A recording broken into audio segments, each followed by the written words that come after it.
4-3-2-1 chocolate milk. This is a recipe I'd like to share with you, how to create an amazing chocolate milk. And that is the recipe, 4-3-2-1. Those are the measurements we're going to go through, and you'll learn the basics, but also how to upgrade it, how to change it, vary it. So my name is Malcolm Saunders, and I'm the owner and creative visionary of the Lightcellar. Now this is a little superfood boutique shop that I started here in Calgary, Alberta. We focus on all kinds of specialty foods, raw nuts and seeds, medicinal mushrooms, chocolate making ingredients, and one of my passions is to teach you how to create amazing, delicious, and healthy food that is, super easy to make, but the kids love, the family loves, you will love, and you can add in any kind of superfood. So we're going to take, something like chocolate, that's the whole theme of this here, and we're going to upgrade it. How can we make it the best ever, as David would say? And in this recipe, this lesson here, it's all about the chocolate milk. And for me, when I was growing up, I grew up eating, very typical standard American diet.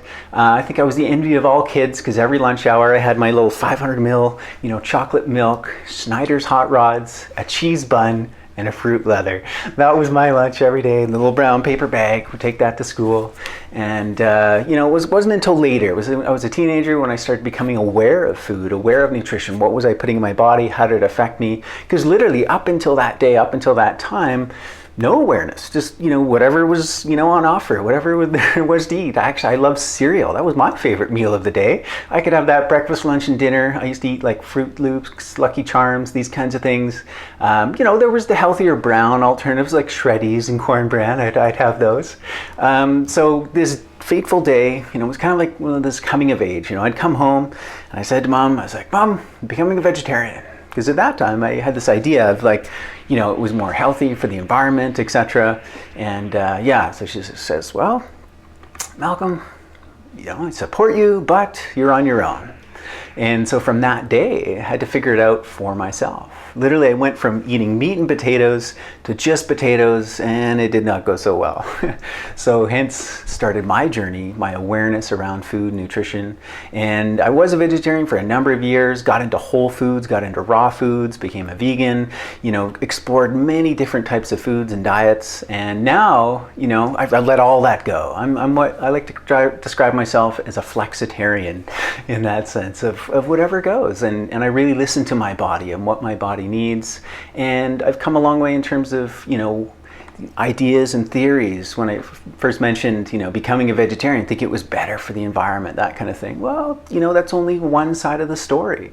When we take any kind of food, let's take chocolate milk, for instance, back in my vegan days, I could have told you, why, dairy was harming you and the environment and this and that. But of course, that was speaking only to industrial form of dairy. Dairy is a commodity, right? And foods coming out of the industrial system, of course they're going to be bad for your health. Of course they're going to be bad for the environment.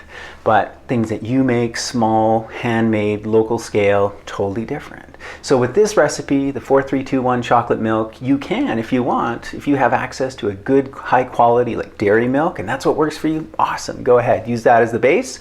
If you're looking for alternatives, if you want to do a different kind of milk, say an almond milk, then this is a perfect recipe for you as well. I know right now there's actually a company being sued, Almond Breeze I think is the name, for their product. Almond milk contains less than 2% almonds, right? So if we're going to consume almond milk, let's create it ourselves. Let's make the best ever. So that's what we're going to start with. Again, you choose your milk, whatever works for you. I'll show you how to create a nut milk, super easy, super simple, and then we'll begin to build a chocolate milk and upgrade and add in superfoods and make it amazing.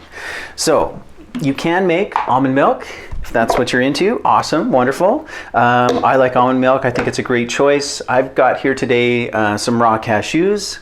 We're going to use those. And Brazil nuts. We're going to add just a couple of Brazil nuts. These are amazing because A, they're a wild food, and if you've been studying with David, you probably know all the benefits of wild foods generally contain more nutrition than their cultivated counterpart. Brazil nuts we know to be very high in selenium, so just a couple of those in there. The ratio that I'll typically use for nut milk is about 4 parts water to 1 part nut or seed, and this will get us a really nice, like, creamy, delicious milk. You know, kind of your 2% consistency in that regard. Of course, you can vary that. If you want something a little bit lighter, a little bit less fat, less rich, then you can use more water, as well as you can switch out the different types of nuts and seeds you use. Hemp seeds are fantastic. Great seed to use. Or if you want a richer, thicker, more creamy nut milk, then just add less water or more nut and seed. So 4:1 is kind of about the best ratio that I use.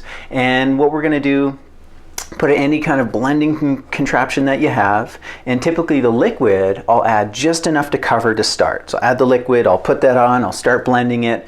That way I'll get a really good blend from the nuts and seeds. We'll be able to puree them, break them down as much as possible, get the most amount of extraction there. And then we'll add the rest of the water all the way, continue to blend, and then we'll strain. Now today, instead of water, we're going to actually add a tea. So this is chaga and reishi tea. It could be any kind of a tea. It could be nettle tea, reishi tea, chaga tea. That's what I've got here. And what we're doing, we're just kind of stacking the nutrition here. Great, awesome. We could use water, spring water, whatever choice you have, but why not make a tea? So now we have a herbal infusion that's going to be as the base of our nut milk. It's not only going to add the flavor, but a deeper level of nutrition, a deeper level of the herbal potency, the qualities that come through whatever tea you decide to use. So brew up your tea, let it cool, strain it out. Now it's at room temperature, ready to be used in your nut milk. Okay, so let's just do that first initial blend, because otherwise, like I said, even if you're working with a blender you got at a garage sale, sometimes those nuts and seeds can be all over the place if you add the whole amount of water. Just enough to cover. What that does is just concentrates it on the blades, gets you a really great blend. So let's give this a blend, and then we'll add the rest of the liquid, a 4:1 ratio in this case. All right, there we go. That's as easy as it can be, should be. We have a cashew Brazil nut milk made with chaga and reishi tea. Now we can just pour that off, enjoy it as it is, use it, as we would any kind of milk. What I like to do, especially with this recipe for a chocolate milk, is just strain it. So I've got a nut and seed milk bag with just cotton, and you can use a kitchen strainer, but basically the idea is here, we're just removing out some of that fiber just to give it that nice smooth texture. Absolutely, you could leave the fiber in there, little bits and pieces, and when you do strain it out, let's say you're making almond milk and you strain out that almond fiber, that pulp that'll be left over, that's almond flour. If you're making a coconut milk, you've got coconut flour. So absolutely, even though we're straining it out, you can still use it in other recipes. All right. Now, depending on the weave of a bag you're using, if it's a cheesecloth or a nut milk bag or a kitchen strainer, will determine kind of how quickly it strains through. But usually just takes a moment, and we want to make sure we get all the goodness, really strain it all out. And then you just put that pulp to the side. Again, use it in other recipes. You can actually even reblend it with maybe half as much or a quarter as much water, just to get a little bit more out of those. But usually the first extraction does it. All right, we just got that just about strained there. This took a second to get through the bag. Now I put that to the side.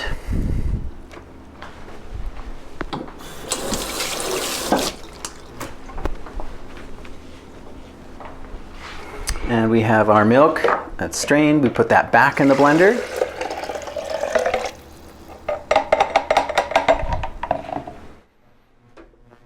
And we're ready to build our chocolate milk. All right, back in my vegan days, I would have told you all the, the dark side and the horror stories of the dairy industry, the blood and the pus that's allowed in regular conventional chocolate milk. And I was doing that, years ago during class, and there was actually someone in the dairy industry. He owns a cheese shop here in Calgary, and he says, you know what? He's like, yeah, I've heard all that. And he's like, you know what else they do? I know something maybe potentially even worse. And there was another woman in the class at that time. She worked at a convenience store, and she said she used to work during her shifts. She would drink, sometimes upwards of 4 chocolate milks a day. And after hearing this, she stopped like right then and there. And again, this is your kind of, large, mass-produced, industrially commercial like chocolate milk. And it's what happens apparently is they'll take the milk that didn't sell, like regular like 2% whole milk, etc., that didn't sell, that goes past its expiry date. They take that off the shelves, they re-high heat, ultra pasteurize it, color it, flavor it, put it back on the shelf as chocolate milk. I don't know, this is what he told me, but good reason to go small, go local, go organic, go homemade, go handmade, right? We can make the best ever right here. Okay, so the recipe is called 4-3-2-1. That is because you're working with 4 cups of milk. Again, could be the best ever local, raw, organic, dairy milk, or could be your best ever, Brazil cashew milk that we've made with a base of chaga and reishi tea, whatever it is. You're gonna start with that, 4 cups. I've got half the volume here, I've got 2, so, we're gonna adjust as we go. So from 4 cups of milk, we're gonna add 3 tablespoons of cacao powder. Now, it's kind of funny for me to actually have a specific recipe and to give you ratios, because I really am one of those, I like to call myself an intuitive chef in that sense of just kind of like add things, and ultimately it's about taste. So as we're going through this recipe, if I say, add 3 tablespoons of cacao powder, and that is too dark, it's too strong, or maybe it's not chocolatey enough, you absolutely can customize it to your taste. So here we go. Here's a couple tablespoons cacao powder. Again, I've got half the volume, so I'm going to go about 1.5 tablespoons of the cacao powder. Now the next is sweetener. How would you like to sweeten this? Maybe you don't want it sweet at all. Maybe you want it nice and dark and rich and bitter. I like a little bit of sweetness, and one of my favorite sweeteners is a raw honey. This is a mountain honey, comes from Vancouver Island. You can choose any kind of honey. You can choose any kind of sweetener, be it maple syrup, be it a high quality cane sugar, coconut sugar, that's up to you. And again, I'm suggesting about 2 tablespoons to this recipe. Is kind of about where I like it. So again, I'm working with half the volume, so I'm going to put in 1 tablespoon of honey. All right, next, absolutely love this ingredient, vanilla. Pairs so well with chocolate. We're just going to put a little sprinkle of this vanilla powder in there. Of course, you might be working with vanilla extract. Awesome. Put in as much or as little as you like. We're going to take that and then we're going to blend it. All right, now that is the basic recipe. Tastes absolutely delicious. And let me just prove it to you here. Have a little sip.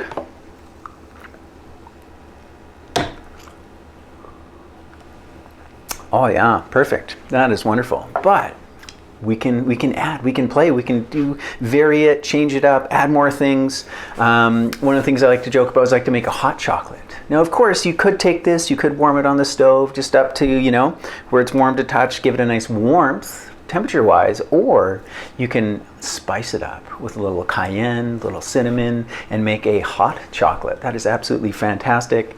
Really great combination, adding in those different herbs and spices to make it a hot chocolate. One of the things I really like to add in, this ingredient here, this is called mesquite. Now mesquite, you probably heard of mesquite from, mesquite smoked, barbecued. Well, that's because in that process, they take the mesquite tree, its wood, burn it, and as you barbecue or, use it in that way, imparts a very certain flavor and a particular essence to things like that. Well, that mesquite tree actually produces a seed pod that is very mineral rich, carbohydrate rich, very low glycemic, that has this wonderful, beautiful flavor. It's rich in protein and alkaline minerals, and it's a great one to add in to, your superfood recipes. So, how people kind of sort of compare carob to chocolate, but not really. I like to compare mesquite to like a caramel. It's got this earthy, like malt caramel-like flavor to it. So, maybe I'll put in like a good tablespoon into there. that recipe of the mesquite, and it's going to add this nice quality, this nice depth of like an earthy type caramel. So you can blend that up. And oh, I forgot, I always like to put in a little bit of salt. Actually, really good high quality salt does what salt does, helps bring up the flavors in any kind of a dish or a food, as well as adds a nice, balance of those trace minerals that we get from a good high quality salt. So we add that in, we've got our mesquite, we can blend that up, enjoy it. Now it's like we have this earthy caramel chocolate dimension to it. Absolutely fantastic. I'm going to give you one more variation, and this one, if you're like me, growing up, absolutely love fudgicles. Do you remember fudgicles? Fudgicles were great, weren't they? Well, in my later years, my adult years, I've learned how to recreate those. I mean, not exactly, not perfect, but pretty darn close to that original flavor, but of course way better, way more nourishing, and super fun for yourself and the kids. So with this recipe, again, same as you did before, you create that chocolate milk, you got the cacao powder, the vanilla, your choice of sweetener, a little bit of salt, but you're gonna want to add in the mesquite. That's gonna add that kind of like caramel kind of a flavor. And then you're also gonna add in some pitted dates. Now what the dates are gonna do, again, they're just going to bring up the sweetness a little bit, but most importantly, as you add those in, they're going to add more texture, so that when we pour these into these ice popsicle molds and put it into freezer, it's going to have a little bit more substance and texture to it. So now, when adding the dates, and if you're going to make fudgicles, you don't want 4 cups of water, or 4 cups of milk. You want less volume and then enough dates to kind of thicken it. So let's give that a blend. Okay, be sure to give it a really good blend, just to puree that, break down all the date chunks and give it a nice thick consistency. Then you take that, enjoy as is, just straight up like this, but then pour into popsicle molds, stick in the freezer, and you have fudgicles. All right, I hope you've enjoyed 4321 Chocolate Mylk. My name is Malcolm Saunders. You can find me at lightcellar.ca or malcolmsaunders.com.